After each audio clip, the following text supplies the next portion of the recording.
예물의 의미라고 하는 제목으로 말씀을 전하겠습니다. 이 동방 박사들이 예물을 드린 것은 우리가 잘 아는 대로 순금과 황금과 유황과 몰약을 드렸다고 했습니다. 여러분, 선물은 많은 생각을 필요로 합니다. 그냥 돈만 많이 줬다고 해서 그 선물이 꼭 좋은 건 아니에요. 어떨 때는 좀 비싸게 해서 선물을 했는데 그 사람에게는 아무 필요도 없고, 어떨 때는 때로는 기분이 나쁠 수도 있어요. 그러나 작은 돈을 드려도 정말 정성이 담겨있는, 정말 그 사람을 생각하는 그런 마음으로 선물을 하면 그 선물을 받는 사람이 기쁨이 있고 감격이 있어요. 뿐만 아닙니다. 선물을 드릴 때에 선물을 보통 그냥 이렇게 사람이 아니고 귀중한 사람에게 선물을 드리면 어떻습니까? 드리는 사람도 기분이 좋잖아요. 그리고 어깨가 으쓱해지는 거예요. 야, 내가 이렇게 귀중한 분에게 이런 예물을, 선물을 드릴 수 있다는 것 때문에 정말 그 사람이 값어치도 드러나게 되었습니다. 그런데 오늘 본문에 보면 동방의 박사들이 이 와서 예물을 드리는 그 대상이 어린 아기예요. 무슨 아기라도 왕국에서 태어나가지고 무슨 대단한 집안에 태어났으면, 왕자로 태어났으면, 그래서 주위에 수행원들이 많이 있는 그런 상태에서 그 예물을 드리면 드리는 사람도 얼마나 기분이 좋겠습니까? 그런데 오늘 본문에 한번 보십시오. 본문에 보면 수행원은 한 명도 없고 그 집에 들어가 누구가 있습니까? 아기와 그의 어머니 마리아가만 함께 있었습니다. 요셉도 함께 없었어요. 왜 요셉은 어디 갔을까? 지금 이때가 여러분 예수님이 마국간 구유에, 말 구유에 태어나신 그때가 아닙니다. 대부분 학자들은 이미 그때는 제일 처음 예배를 받은 것은 목자들이고, 태어났을 때 이 동방 박사들은 적어도 한 2, 3개월은 지났지 않았을까. 왜냐하면 그 사이에 8일째 되는 때 예루살렘에 가서 겔레를 행하고 오고 난 후에 이제 피난을, 그때에, 그러니까 요셉은 아마 이 처자식 먹여 살리려고 일하러 가고 없었을지 않았느냐, 이렇게 생각할 수 있어요. 그런데 이 경배를 받는 아기는 초라하게 어머니의 한자만 있는 크기에 유대인의 왕이라고 태어났다고 이곳에 황금과 유향과 몰약을 드립니다. 이 드린 의미가 무엇일까를 살펴보겠습니다. 첫째, 무엇을 드렸다고요? 네, 황금을 드렸습니다. 이 동방 박사들이 드린 예물의 의미의 첫 번째는 황금을 드리는데, 그것은 만왕의 왕께 드린 것입니다. 그것은 이 동방의 박사들이라고 말하는데, 이 박사들이라고 하는 말은 헬라어로 마고스라고 하는 말인데, 그 당시에 천문학자 혹은 마술사, 심지어 이게 메대 사람에는 이 마고사라고 하는 직책이 있었는데, 이것은 이 제사장의 직분을 담당하는 집안을 마고사라고 불렀습니다. 그러니까 거기에서는 최고로 존경을 받는 분들이에요. 근데 그분들이 어떻게 했다고 했습니까? 그냥 선물을 주는 게 아니고 엎드려 아기께 경배하면서 제일 먼저 황금을 주었다고 했습니다. 이 황금은 그냥 보통 관계에서 주고받는 것이 아니라 황금을 드린다는 것은 왕에게, 임금에게 드린다고 하는 의미가 있는 것입니다. 만왕의 왕, 세상을 통치하실 분으로 오신 그 만왕의 왕 되신 예수님을 경배하는, 당신은 왕이십니다, 그 고백으로 황금을 드렸다는 것입니다. 이것은 잔 칼빈을 위시한 대부분의 학자들이 똑같이 보는 것입니다. 이것은 예수님의 왕권에 대한 인정을 하고 드린 예물이다, 그렇게 말하고 있습니다. 그런데 여러분, 황금은 어떤 특성이 있습니까? 변하지 않는 것입니다. 썩지 않는 것입니다. 변질되지 않는 것입니다. 이것은 영원한 왕으로 다스리실 예수님을 잘 상징하는 예물입니다. 근데 여기에 예물을 드린 데 보면 보배 합을 열어서라고 했는데 거기에 우리 성경에 보면은 보배 합 그냥 단수로 되어 있지만은 헬라어로는 보배 합들 복수로 되어 있습니다. 그러니까 거기 오신 분들이 각자가 자신의 아주 귀중한 보물 상자에 그걸 담아서 와서 그것을 엎드려 경배하면서 드립니다. 이것은 왕께 드리는 것을 말합니다. 여러분은 이제 무엇으로 주님 앞에 예배를 드리겠습니까? 동방의 박사들은 황금으로 예수님께 드리면서 경배를 드렸는데 여러분은 황금을 가지고 계십니까? 황금은 왕에게 드려지는 예물입니다. 사무엘하 7장 12절에 보면 내 수완이 차서 내 조상들과 함께 누울 때에 내가 내 몸에서 날 내 씨를 내 뒤에 세워 그의 나라를 견고하게 하리라. 그는 내 이름을 위하여 집을 건축할 것이요 나는 그의 나라 왕위를 영원히 견고하게 하리라. 그래서 하나님께서 다윗에게 약속하기를 내 후손의 위를 영원히 견고해서 왕위가 이어가도록 하겠다고 약속하십니다. 그래서 디모데전서 1장 17절에 보면 예수님에 대해서 이렇게 말씀하고 있습니다. 영원하신 왕 곧 썩지 아니하고 보이지 아니하고 홀로 하나이신 하나님께 존귀와 영광이 무궁하도록 있을지어다. 영원하신 왕이라고 예수님을 표현합니다. 그러면 바로 이 동방의 박사들이 예수님께 황금을 드린 것처럼 우리는 금을 드려야 하는데 어떤 금을 가지고 있습니까? 계시록 3장 18절에 보면은 이런 말씀이 있습니다. 우리 한번 다 같이 함께 읽어볼까요? 내가 너를 권하노니 내게서 불로 연단한 금을 사서 부요하고 하게 하고 흰 옷을 사서 입어 벌거벗은 수치를 보이지 않게 하고 안약을 사서 눈에 발라 보게 하라. 이것은 무슨 말씀이냐면은 라오디아 교회 아주 부자들이 모이는 교회였습니다. 교회당은 잘 화려하게 지어놓고 거기에 앉아있는 분들은 화려한 옷을 좋은 값진 옷을 입고 그렇게 예배를 드리고 있는 그 교회를 향해서 주신 말씀입니다. 너희들이 지금 그 돈을 헌금을 많이 하는 그 가지고 나는 하나님 앞에 귀중한 것 드리겠다고 생각하지 말라.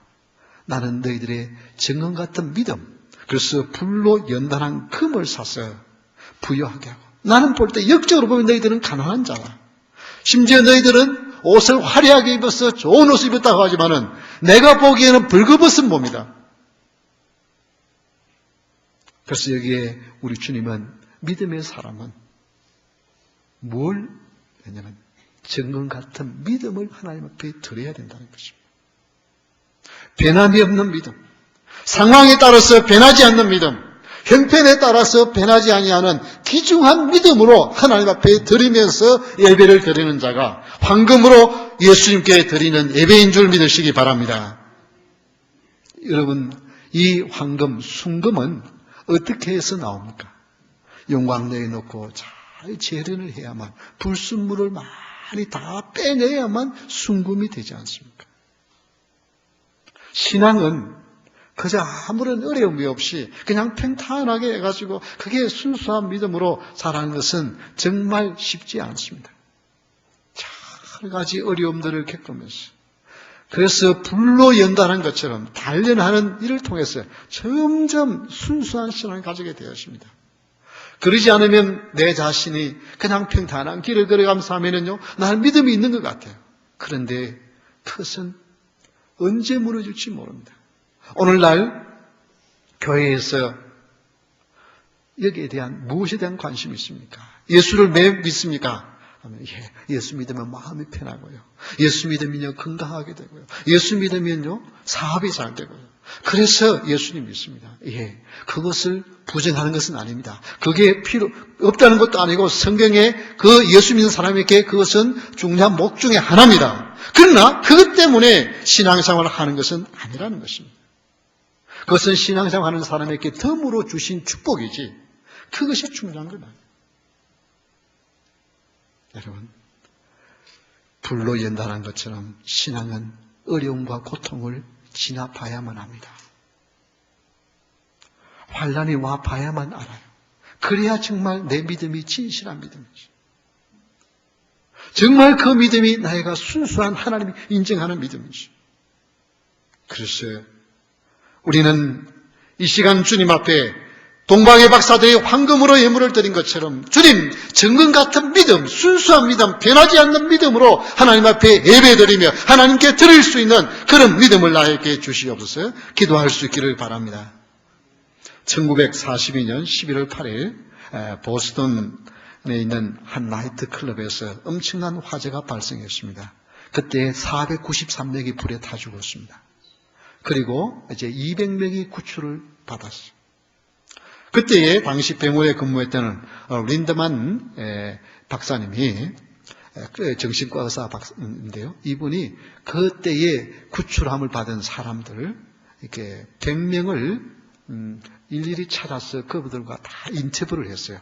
그때 그 엄청난 죽음에서 구사일생으로 건집을 받은 사람들의 인생에 어떤 영향을 미치는지, 어떨 때는 그런 막 충격을 받으면 트라우마가 생겨서 막 자다가도 끔찍끔찍 놀라면서 꿈에 깨고 막 이러잖아요.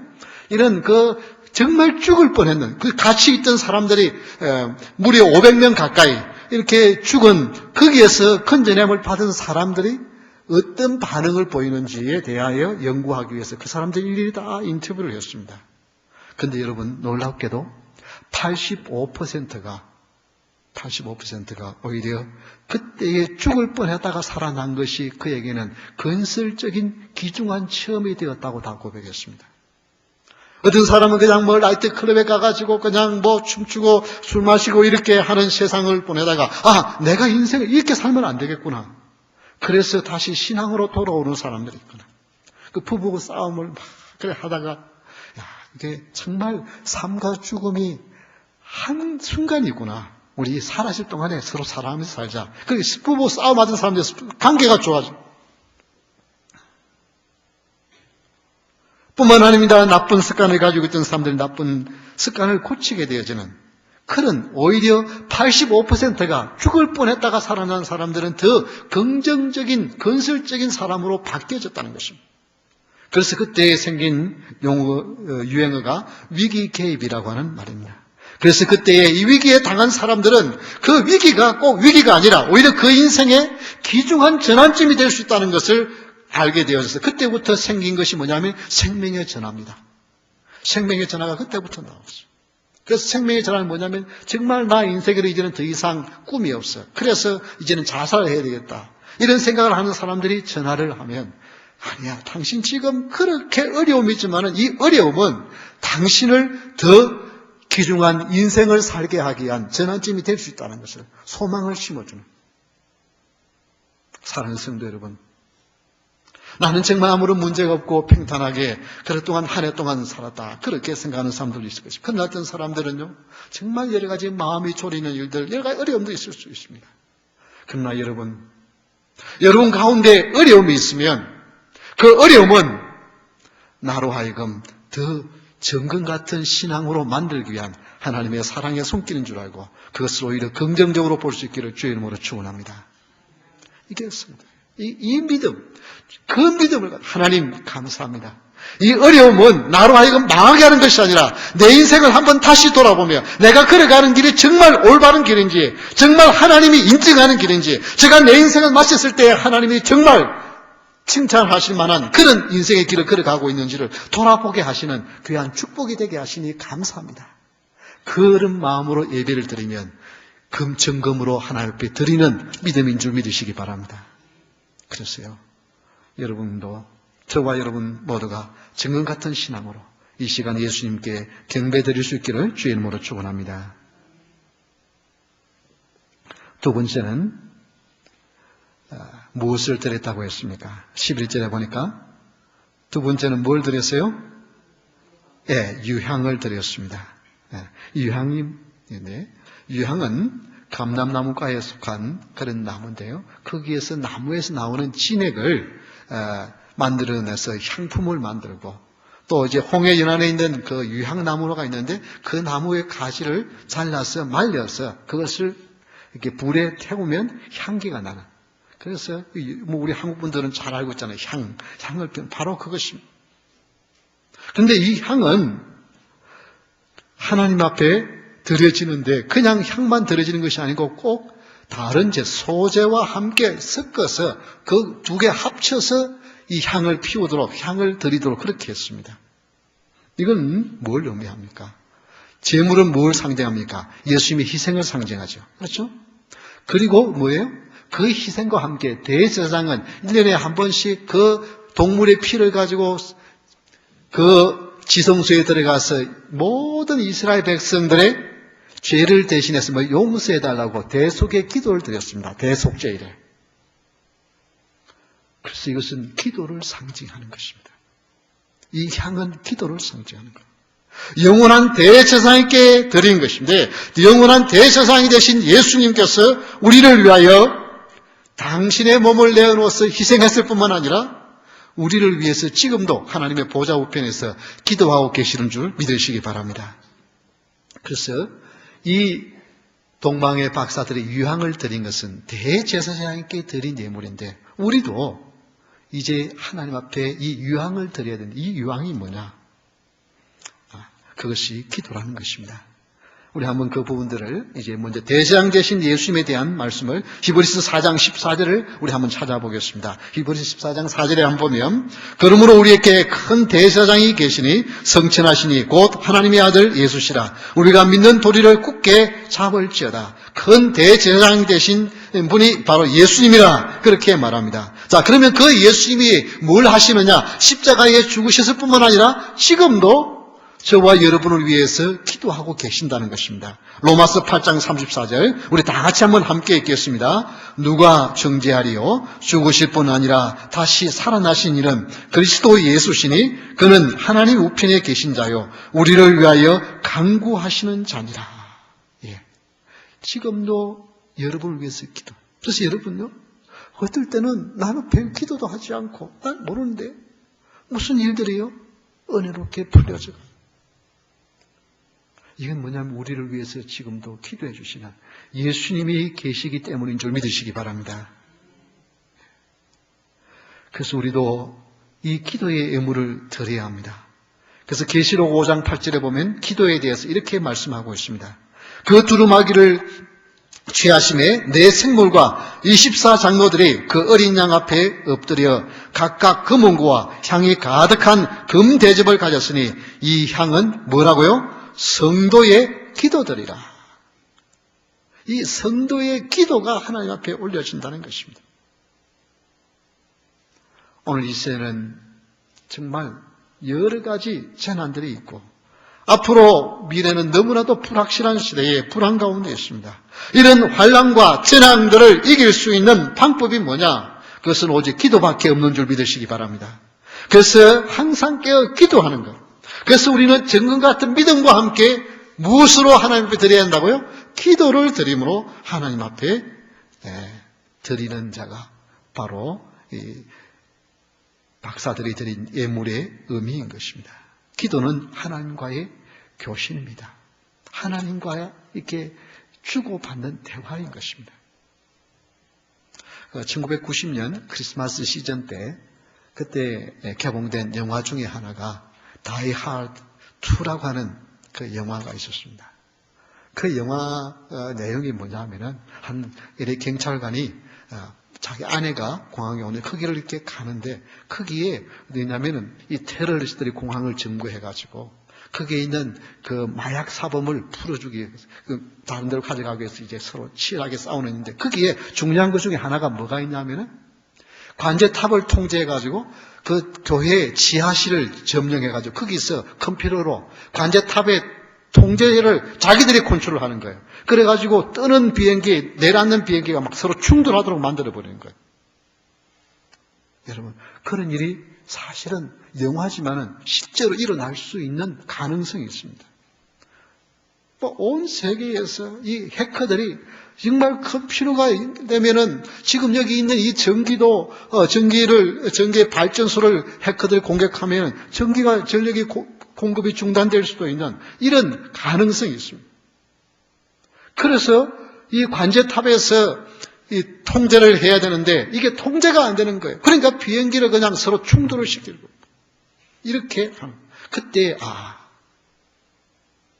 하나님과 우리 인생의 삶에서 사고가 생기지 않고 충돌이 사지 않는 인생을 살려고 하면 하나님과 우리와 교신이 잘 이루어져야 돼요.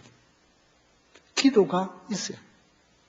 인생은 아무리 똑똑해도, 아무리 건강해도, 아무리 내 인생을 행복하게 살 만한 완벽한 준비가 있어도 하나님과 교신이 끊어지면 충돌 사고가 나는 거예요. 머리가 나빠서 망하는 게 아닙니다. 몸이 약해서 망하는 것이 아니에요. 건강한 사람도 하나님과 교제를 하지 못하면 엉뚱한 인생을 살게 되어죠. 내 인생은 아주 탄탄대로인 것 같아도 머리가 나빠서 엉뚱한 것은 아니라 순간적으로 잘못 선택하여 인생의 파탄나는 길을 걸어가는 것이 그게 하나님 없는 인생의 특징입니다. 여러분, 기도는 이토록 중요합니다. 사랑하는 성도 여러분, 여러분의 인생에 있어서 가장 중요한 것이 있다면 증거 같은 믿음에 기도가 따라야 되는 줄 믿으시기 바랍니다. 이것이 하나님 앞에 우리를 위해 이 땅에 오신 독생자 예수 그리스도 앞에 드릴 수 있는 예물인 것입니다. 세 번째로 이 동방의 박사들이 드린 예물의 의미는 뭘 드렸다고요? 몰약을 드렸습니다. 이 몰약은 완전한 선지자에게 드리는 것입니다. 이 몰약이라는 것은 남아라비아 이 머르나무라 그렇게 우리 한국 사람들은 부르는데요. 거기에서 채취한 방부제입니다. 그래서 이 팔레스타인 지역에 있는 사람들이 그 시신이 죽으면 그 부패를 방지하기 위해서 방부제 처리를 하는 이것이 바로 몰약입니다. 때로는 그것이 그냥 진액으로 쓰일 때는 뭘로 하냐면 이 진통제로 쓰이기도 하죠. 이것은 죽은 시신을 처리하는 과정에 사용되는 것입니다. 즉 이것은 예수님의 죽으심을 의미합니다. 우리를 위해서 대신 십자가를 지시는 주님, 대제사장으로서 우리를 위하여 고난을 받으시고 우리를 위하여 기도하실 뿐만 아니라 이제 완전한 선지자로서 말씀을 전하다가 하늘 천국 복음을 전파하시다가 죽으실 것을 의미합니다. 고난을 통해서 오는 것입니다. 그러나 이 방부제를 발랐다고 하는 것은 뭡니까? 썩지 아니한다는 것은, 그러나 시신이 썩지 아니하는 것으로 끝나는 것이 아니라 우리 예수님은 죽음을 통해서 부활을 나타내는 것입니다. 십자가를 통해서 부활의 승리가 있게 하는 것입니다. 박사들이 드린 이 예물의 의미는 완전한 선지자께 드려지는 것입니다. 그래서 예수님은 요한복음 4장 44절에 보면 친히 증언하시기를 선지자가 고향에서는 높임을 받지 못한다고 했습니다. 즉 선지자는 늘 고통당하고 고난당하고 인정받지 못하는 거였습니다. 그래서 구약의 선지자들이 그렇게 훌륭한 위대한 선지자지만은 다 보면은 고통을 당했습니다. 이사야 선지자는 제사장의 아들로서 귀중하게 정말 믿음으로 자란 그런 훌륭한 선지자입니다. 그러나 어떻게 했습니까? 나중에 톱에 캐서 죽어요. 에레미야 선지자는 어떻습니까? 정말 눈물의 선지자라 할수록 온갖 고난을 다 당합니다. 그러다가 사랑하는 사람과 결혼하지도 못하고 이제 죽임을 당하는 그런 일을 당합니다. 그렇습니다. 신앙의 길은 탄탄대로만 있는 것이 아닙니다. 그래서 우리 주님은 이렇게 말했습니다. 마태복음 24장 9절에 보면 그때 사람들이 너희를 환난에 넘겨 주겠으며 너희를 죽이리니 너희가 내 이름 때문에 모든 민족에게 미움을 받으리라. 이것은 제 아들에게 주신 말씀입니다. 여러분 정말 믿음으로 살면 사람들이 존경해 줘야 되잖아요. 정말 진실하고요, 착하고요, 바르게 살면 사람들이 다 인정해 줘야 되잖아요. 그런데 오히려 너희들을 어떻게 해요? 죽이리라. 그래서 이 말씀대로 예수님의 제 아들 중에 사도 요한 외에는 다 순교를 했습니다. 여러분 신앙생활은 꼭 늘 탄탄대로만, 양탄자가 여러분 앞에 늘 깔려 있는 것만 아닙니다. 믿음으로 들어가면 때로는 고난이 옵니다. 정말 진실하면은 일시적으로는 사람들이 환영하는 것 같지만 얼마 후에는 여러분에게 오히려 고난이 찾아오게 되어져 있습니다. 그래서 계시록 2장 10절에 보면 이렇게 말씀하고 있습니다. 너는 장차받을 고난을 두려워하지 말라. 볼지어다 마귀가 장차 너희 가운데에서 몇 사람을 오게 던져 시험을 받게 하리니 너희가 10일 동안 환난을 받으리라. 내가 죽도록 충성하라. 그러면 내가 생명의 관을 내게 주리라. 예. 여러분, 죽음을 각오하고 나가는 것이 성도입니다. 여러분, 성도는 모두가 다 순교할 기회는 주지를 않습니다. 기회는 없습니다. 그러나 신앙의 길은 이래도 좋고 저래도 좋은 것이 아니라 내 목숨을 걸고 나가는 것이 신앙인 줄 믿으시기 바랍니다. 이게 순교적인 신앙이에요. 제2교단의 출발이 일제시대 때 옥중에서 시작이 되었습니다. 태동이요. 그때의 옥중에 우리 목사님들, 전도사님들이 신사 참배를 반대하다가 감옥에 갇히게 됩니다. 그때의 모든 교단들이, 장로교, 감리교, 침례교, 천주교, 할 것 없이 모든 교단들마다 일제의 압력하에서 신사를 참배하기로 다 가결을 했습니다. 목사님들이 총회에 모여가지고 신사에게 그래서 절을 하고 동방요배를 하고 일본 천황을 상대하는 절을 하고 그 다음에 예배를 드리도록 그렇게 다 계리를 했습니다. 그러나 몇몇 목사님, 전사님들은 우리는 그렇게 할 수 없습니다. 그런 사람들이 감옥에 잡혀 들어갔습니다. 사실 장로교가 제일 뒤에 신사 참배하기를 가결을 평양에서 가결을 했는데 그 있던 평양신학교는 정말 좋은 신학교였어요. 그러나 그 출신들이 신사 참배를 하도록 가결을 하는데 다 동의했습니다. 왜? 세상에는 지금 일본 정부를 거절하고는 우리가 교회 문 다 철폐해야 되니까 그럴 수는 없지 않느냐. 그러니까 우리 하라는 대로 신사에게 참배를 하고 절을 하고 우리 예배 드리자. 그러나 몇몇 목사님들은 아니다. 교회가 폐쇄가 되어도 우리가 목숨을 잃어도 아닌 것은 아니라고 하는 것이 신앙이다. 그래서 감옥에 갔고요. 그 감옥 속에서 하나님께서 우리 한국교회, 무너진 한국교회 회복을 위해서 해야 될 일을 그때의 몇몇 목사님들에게 보여주셨습니다. 그것이 다시 신학교를 세워라. 신학교를 세워서 정말 불의에 타협하지 않고 진리를 지킬 수 있는 종들을 양성해라. 그것이 한국교회를 세울 수 있는 기회다. 그래서 나와서 신학교를 세운 것이 고려신학교입니다. 그러면서 우리가 신사 참배는 잘못되었다고 우리가 다 같이 회개하자 할 때 회개하는 것이 아니라 한 분들을 다 그냥 제명을 시켜버렸습니다. 총회에서. 그래서 갈 곳이 없는 목사님들이 모여서 세운 것이 고신교단입니다.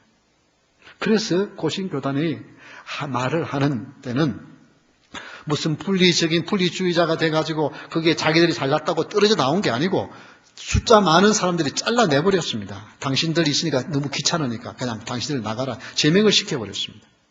그래서 출발한 것이 고신입니다. 그러면서 그때에 세웠던 말이 뭐냐면은 순교정신이다. 제일 순교정신. 신앙은 순교적인 정신이 있어야 한다. 모두가 다 순교는 할 기회는 하나님이 주지를 않는다 할지라도 그러나 우리의 정신만은 순교를 각오하고 나가는 것이 성도다. 여러분, 성도는 이 각오가 있어야 합니다. 왜냐하면 앞으로 분명히 요한계시록에 앞으로 신앙생활에 환난이 올 것에 대하여 분명히 말씀하고 있습니다. 구체적으로 말씀하고 있습니다. 그때에 그저 단순한 내 삶에 손해가 있다고 혹은 내 목숨이 두렵다고 주님을 여러분 거절하겠습니까? 주님을 부인하겠습니까? 그렇다면 여러분 신앙생활 그만두는 것이 나아요. 그냥 세상 사람처럼 땅에 사는 동안에 마음대로 하고 싶은 거 하다가 즐기고 싶은 거 즐기다가 죽는 게 낫잖아요. 그러나 신앙은 그게 아니에요. 오늘 내가 죽임을 당한다 할지라도 포기할 수 있는 것은 주님이 아니라고 하는 것은 아니에요. 주님의 예라고 하는 것은 예라고 말하는 것. 이것이 신앙이잖아요. 신앙은 이 각오가 있어야 합니다. 이 몰약을 드리는 것은 예수님이 우리를 위하여 십자가에 죽으실 것을 말한 것이 아니라 나의 신앙에도 고난을 각오하고 주님을 따라가겠습니다. 이것이 신앙인 줄 믿으시기 바랍니다. 그래서 신앙은 타협이 아닌 것입니다. 여러분, 우리는 믿음의 선배들이, 그래서 우리 무너져간 한국교회가 그때에 모여서, 부산에 모여서 회개하면서 하나님 앞에 차복하며 우리가 잘못했다고 참을 때에, 그때에 하나님께서 우리 나라를 다시 한번 기회를 주었습니다. 그리고 이런 세월들이 많이 지나고 난 후에 최근에 와서야 다시 장로교회에서 그때 신사참배하기로 했던 것은 하나님 앞에 죄송한 일이고 잘못되었다고 다시 번복하는 그런 결정을 해왔습니다.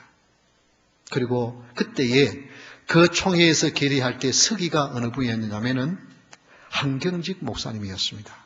신사참배를 하도록 결의하는 일에 서기로 기록하고 있었던 분이 한경직 목사님이에요. 그래서 한경직 목사님이 기독교 상을 받을 때, 막사의 상을 받을 때에 그분이 나는 이 상을 받을 만한 자격이 없는 사람입니다. 신사참배를 했던 목사입니다. 그렇게 고백했어요. 그러면서 회개했어요. 그래서 나는 그분을 존경합니다. 여러분, 사람이 실수적으로 실수는 할 수 있어요. 그러나 회개할 때 용서하시는 하나님의 은혜도 있는 줄 믿으시기 바랍니다. 여러분,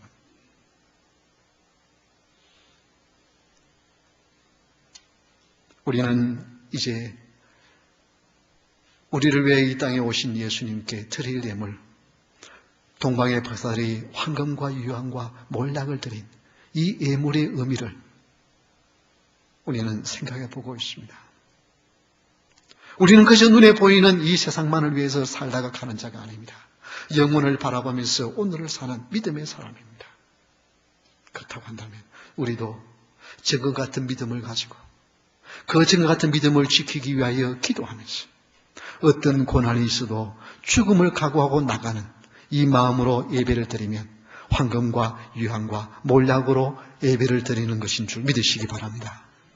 그래서 여러분, 신앙은 변함이 없이 걸어가는 길이에요. 이렇게 하면 우리 주님이 요한계시록 2장 4절에 보면 이렇게 말씀하고 있습니다.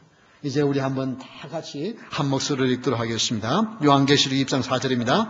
또 내가 보자들을 보니 거기에 앉은 자들이 있어 심판하는 권세를 받았더라. 또 내가 보니 예수를 증언함과 하나님의 말씀 때문에 목배임을 당한 자들의 영혼들과 또 짐승과 그의 우상에게 경배하지 않냐고 그들의 이마와 손에 그의 표를 받지 아니한 자들이 살아서 그리스도와 더불어 1000년 동안 왕노릇하니. 여러분, 때로는 목배임을 당해도, 순교를 당해도, 때로는 짐승과 그 우상에게 경배하지 아니하고 이마와 손에 표를 받지 않아 해서 세상에서 매매하는 자들부터 경제적인 모든 일 입지가 줄어져서 정말 굶어서 죽는다 한다 할지라도 내 신앙을 지키겠다는 각오가 있는 그들을 통하여 우리 주님이 1000년 동안 왕노릇 그 고난과 수고를 기억하여서 위로해 주실 것에 대하여 이 요한계시록에는 분명히 말씀하고 있습니다. 여러분, 내가 얼마나 그냥 물질적으로 하나님 앞에 많이 드렸느냐, 그것 기중하죠. 그건 보통 정성 가지고 할 수 있는 건 아닙니다. 그러나 주님이 바라는 것은 황금과 유황과 몰약입니다. 변하지 아니하는 증거 같은 믿음을 기도하면서 죽음을 각오하고 순교적인 정신을 가지고 믿음의 길을 걸어가는 여러분 될 수 있기를 주의 이름으로 축원합니다. 이 믿음 드린다고 한다면 바로 동방박사에 드린 그 표현입니다. 예수님 앞에 왔을 때 예수님은 너무나도 초라했지만은 그들은 예수님께 최초로 가장 귀중한 예물을 드린 왕이시오, 제사장이시오, 선지자이신 예수님께 드린 귀한 예물을 드린 복된 자들이었습니다. 우리도 그런 예물을 드리면서 사는 복을 누릴 수 있기를 주의 이름으로 축원합니다. 이제 우리 다 같이 일어서서 찬양하겠습니다.